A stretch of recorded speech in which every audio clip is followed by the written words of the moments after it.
بسم الله الرحمن الرحيم الحمد لله والصلاة والسلام على رسول الله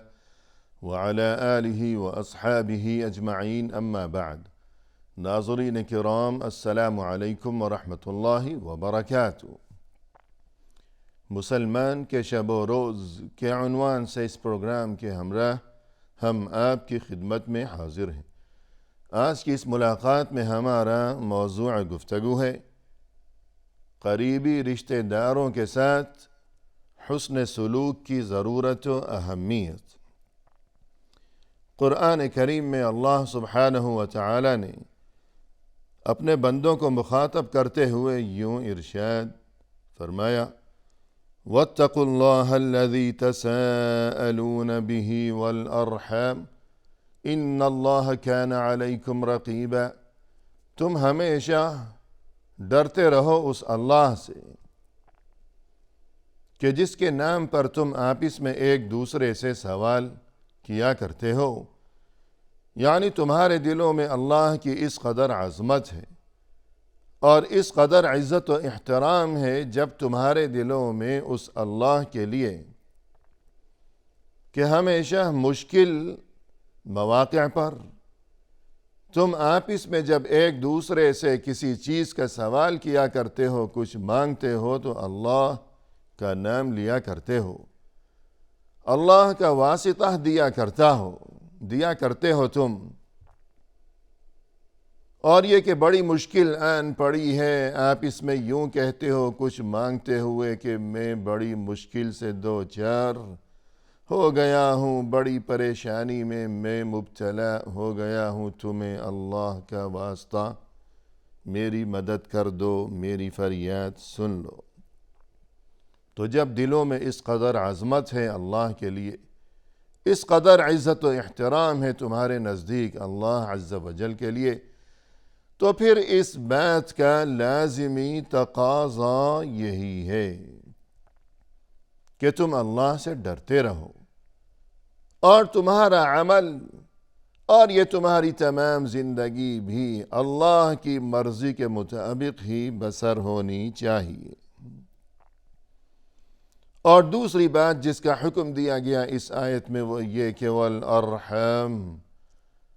تم ڈرتے رہو ارحام کے بارے میں۔ ارحام یعنی جو تمہارے قریبی رشتہ دار ہیں، تم ان کے بارے میں بھی ڈرتے رہو، انہیں توڑنے سے بچو، ان رشتہ داریوں کو تم ہمیشہ سنبھال کر رکھو اور یہ کہ رشتوں کو جوڑ کر رکھو بہر صورت، بہر قیمت اور بہر حال، اور کوئی ایسی حرکت یا ایسی بات یا کوئی ایسا کام ہرگز نہ کرنا کہ جس سے رشتوں میں دراڑیں پڑنے لگیں۔ ان اللہ کان علیکم رقیبا، یقیناً اللہ تو تم پر نگرانی کرنے والا ہے۔ اللہ نگرانی کر رہا ہے، نگہبان ہے اللہ تمہارے اوپر، یعنی تمہارا کوئی قول و عمل اللہ سے مخفی نہیں ہے۔ اللہ کی طرف سے اب تم یہ حکم سن چکے، اب تم اس حکم پر عمل کرتے ہو یا کچھ اور طور طریقے اختیار کرتے ہو، یہ بات اللہ سے پوشیدہ رہنے والی نہیں ہے۔ اور فرمایا قرآن کریم میں وَأُولُو الْأَرْحَامِ بَعْضُهُمْ أَوْلَى بِبَعْضٍ فِي كِتَابِ اللَّهِ إِنَّ اللَّهَ بِكُلِّ شَيْءٍ عَلِيمٌ۔ یہ جو قریبی رشتہ دار ہیں، انہی کا آپس میں ایک دوسرے پر زیادہ حق ہے اللہ کی کتاب میں، یعنی اللہ کی طرف سے یہ فیصلہ صادر کیا جا چکا کہ غیروں کی بنسبت انسان کے جو قریبی رشتہ دار ہیں، ہر معاملے میں انہی کا حق بہت زیادہ بڑھا ہوا ہے۔ ان اللہ بکل شیء علیم، اللہ تو یقیناً ہر چیز کو خوب جاننے والا ہے، چونکہ اللہ کا علم کامل ہے، وہ ہر بات کو، ہر معاملے کو خوب جانتا ہے، لہذا اپنے اسی علم کامل کی بنا پر اللہ نے یہ فیصلہ ہمیشہ کے لیے سنا دیا ہے کہ جو قریبی رشتہ دار ہیں ان کا حق بہت زیادہ ہے بنسبت غیروں کے۔ اب ہمیں ناظرین یہ بات معلوم ہونی چاہیے کہ جو ارحام یعنی قریبی رشتہ دار ہیں کہ جن کے ساتھ حسن سلوک کی اس قدر اہمیت بیان کی گئی ہے دین اسلام میں، تو یہ کون لوگ ہیں؟ اس سے کیا مراد ہے یہ اولو الارحام، یہ قریبی رشتہ دار؟ تو ہمیں یہ بات معلوم ہونی چاہیے کہ انسان کے بھائی بہن اور یہ کہ اس کے دادا دادی نانا نانی اور اسی طرح ماموں اور خالہ چچا اور پھوپھی، پھر آگے ان کی اولادیں وغیرہ، چچا زاد، خالہ زاد، ماموں زاد، یہ تمام اولو الارحام ہیں۔ یعنی تمام انسانی آبادی میں ہر انسان کے لیے سب سے قریبی جو رشتہ ہے وہ تو ظاہر ہے کہ والدین ہیں، اور یہ کہ اولاد اور زوجین یعنی میاں بیوی، کہ مثلا ایک گھر ہے، ایک کنبہ ہے، ایک گھرانہ ہے، چار دیواری ہے، اس کے اندر میاں بیوی، ماں باپ، ان کے بچے، ان کی اولاد، والدین، ان کا معاملہ الگ ہے کہ یہ تو سب سے زیادہ قریبی لوگ ہیں۔ لیکن ان کے بعد یعنی جو اپنے گھر میں رہتے ہیں، ایک گھر کے افراد خانہ کے میاں بیوی ہو گئے، ماں باپ ہو گئے، ان کے بچے ہو گئے، یہ تو ایک گھر میں رہتے ہیں۔ ان کے بعد جو صورتحال ہے وہ یہی ہے کہ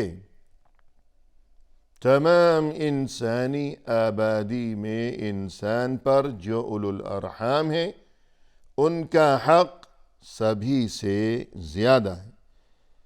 اور یہ جو لفظ ہے ارحام، یہ رحم کی جمع ہے۔ اللہ عز و جل نے یہ ارشاد فرمایا ہے حدیث قدسی میں کہ یہ جو رحم یعنی قریبی رشتہ داری، قرابت داری، اس بات کی اہمیت کو یوں سمجھ لو کہ اس چیز کا نام یعنی رحم کے معنی قریبی رشتہ داری، تو یہ جو قریبی رشتہ داری ہے، یہ نام، یہ رحم، اللہ نے یہ فرمایا ہے کہ میں نے اس چیز کا نام خود اپنے نام سے لے کر بنایا ہے۔ وہ اس طرح کے فرمائے کہ انا الرحمن، میں رحمان ہوں، انتہائی مہربان، یعنی اللہ کے جو اسماء حسنی ہیں، بہت اچھے اچھے نام جو اللہ کے ہیں، انہی میں سے ایک نام ہے الرحمن، یعنی انتہائی مہربان۔ تو یہ جو لفظ ہے الرحمن، تو فرمایا کہ یہ میرا نام ہے، میں رحمان ہوں۔ وَأَنَا خَلَقْتُ الرَّحِمَ، اور میں نے ہی رحم کو یعنی قرابت داری کو پیدا کیا ہے۔ یعنی یہ تمام لوگ جو آپس میں قریبی رشتہ داری میں جڑے ہوئے ہیں، منسلک ہیں، مربوط ہیں، تو ان کی یہ آپس کی رشتہ داریاں انہیں اللہ نے ہی پیدا کیا ہے، کہ اس بھائی کو بھی اللہ نے پیدا کیا، اس کے دوسرے بھائی کو بھی اللہ نے ہی پیدا کیا، اور بھائی ہے یا بہن ہے یا اسی طرح دادا دادی نانا نانی ماموں خالہ چچا پھوپھی وغیرہ، ان سبھی کو اللہ نے ہی پیدا کیا ہے،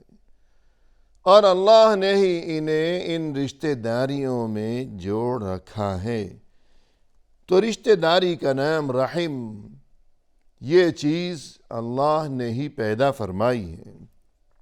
اور اللہ نے اپنے نام یعنی رحمان سے ہی لے کر اس چیز کا نام تجویز فرمایا ہے، یعنی رحم یعنی قرابت داری، رشتہ داری۔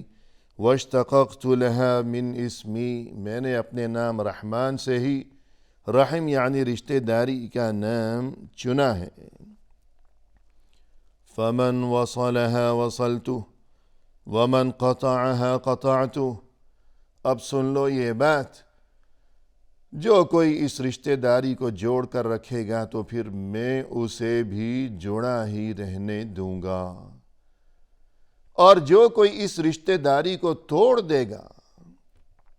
تو پھر میں اسے بھی توڑ ڈالوں گا۔ یہ اللہ کی طرف سے یہ انسان کو تنبیہ کی گئی ہے کہ دیکھو یہ قرابت داری، یہ رشتہ داری، میں نے اس کا نام رکھا ہے اپنے نام یعنی رحمان سے لے کر، لہذا جو کوئی رشتہ داری کو جوڑ کر رکھے گا میں اسے بھی جڑا رہنے دوں گا، یعنی دنیا و آخرت کے ہر معاملے میں، ہر قدم پر، ہر مرحلے پر کامیابی اس کا مقدر بنے گی۔ لیکن جس نے رشتہ داریوں کو توڑ ڈالا ہو تو پھر اللہ اسے بھی توڑ ڈالے گا۔ ہر قدم پر بربادی، ذلت و رسوائی اور ناکامی و نامرادی اس کا مقدر بنے گی یقیناً۔ اسی طرح رسول اللہ صلی اللہ علیہ وسلم نے فرمایا کہ تعلموا من انسابکم ما تصلون به ارحامکم، تم اپنے نسب کے بارے میں معلومات حاصل کرتے رہا کرو تاکہ تم یوں ان معلومات کی وجہ سے صلہ رحمی کا فریضہ انجام دے سکو۔ یعنی انسان کو چاہیے کہ وہ ہمیشہ اس جستجو میں اور اس تلاش میں رہا کرے کہ کس کے ساتھ میرا کیا رشتہ ہے، اور یہ کہ میرا کون رشتہ دار دنیا میں کہاں، دنیا کے کس حصے میں، کس خطے میں، دنیا کے کس کونے میں کہاں آباد ہے، کہاں رہتا ہے۔ یوں معلومات حاصل کرتا رہا کرے انسان۔ کیوں؟ یعنی صرف شوق کی بنا پر نہیں کہ مجھے یہ بات معلوم ہونی چاہیے کہ میرا خاندان، میرا وہ رشتہ دار، اور یہ کہ کون کہاں رہتا ہے، کہ بس شوق کی بات ہے، نہیں، بلکہ یہ دینی معاملہ ہے اور یہ دینی فریضہ ہے کہ انسان اپنے رشتہ داروں کے بارے میں معلومات حاصل کیا کرے، اس وجہ سے اور اس نیت کے ساتھ کہ جب مجھے یہ بات معلوم ہوگی کہ فلاں بھی میرا رشتہ دار ہے، تبھی تو میرے لیے اس فرض، دینی فرض پر عمل ممکن ہو سکے گا کہ میں اس کے ساتھ صلہ رحمی اور اس کے ساتھ اچھا سلوک، اس کی خبر گیری، اور یہ کہ وقتاً فوقتاً اس کی خیریت دریافت کرنا، اس کے ساتھ دعا و سلام کے سلسلے، اور اگر ممکن ہو سکے تو کبھی کبھی ہدیہ تحفہ وغیرہ یوں اس کے لیے بھیجتے رہنا، دعا سلام کرتے رہنا، یہ دینی فریضہ ہے تاکہ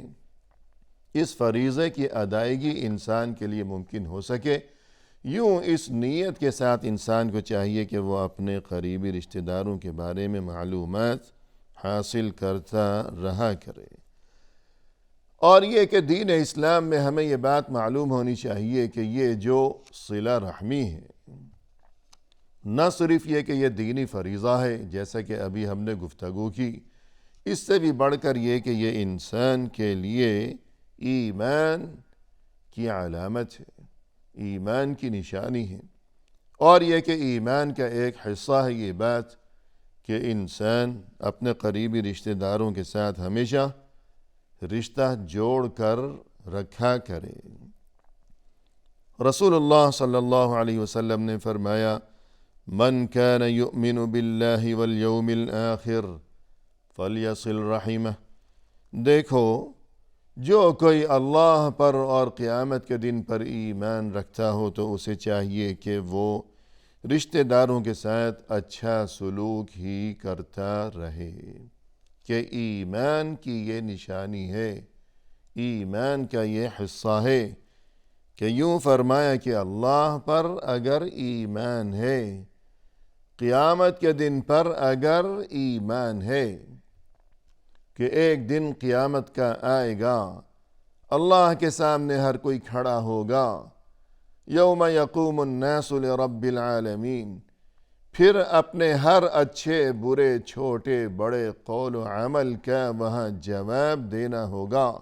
حساب و کتاب دینا ہوگا۔ اگر دل میں اس بات پر یقین کامل ہے تو پھر تمہیں چاہیے کہ تم رشتہ داروں کے ساتھ ہمیشہ اچھا سلوک ہی کیا کرو،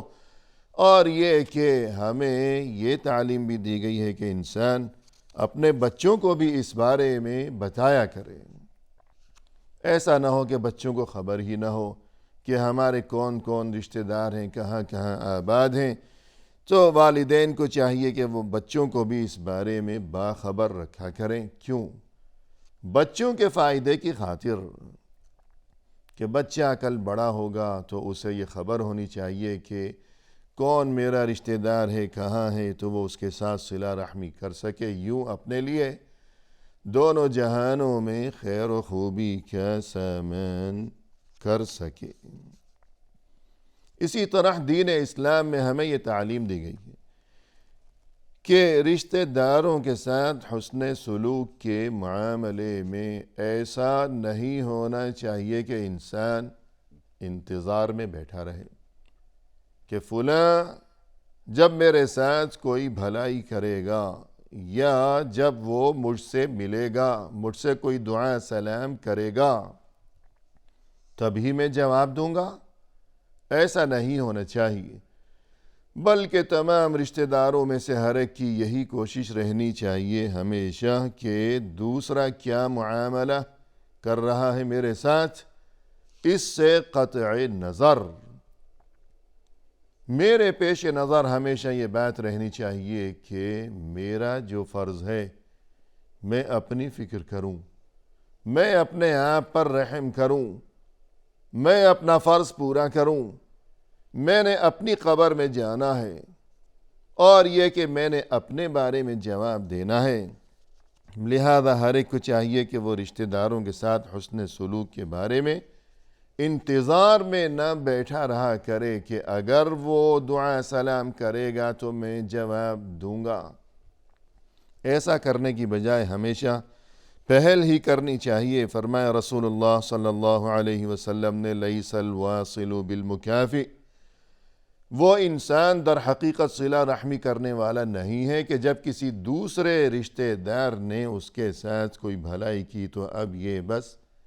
جواب دے رہا ہے، یہ کوئی صلہ رحمی نہیں ہے۔ وَلَكِنَّ الْوَاصِلَ الَّذِي إِذَا قُطِعَتْ رَحِمُهُ وَصَلَهَا، اصل صلہ رحمی تو یہ ہے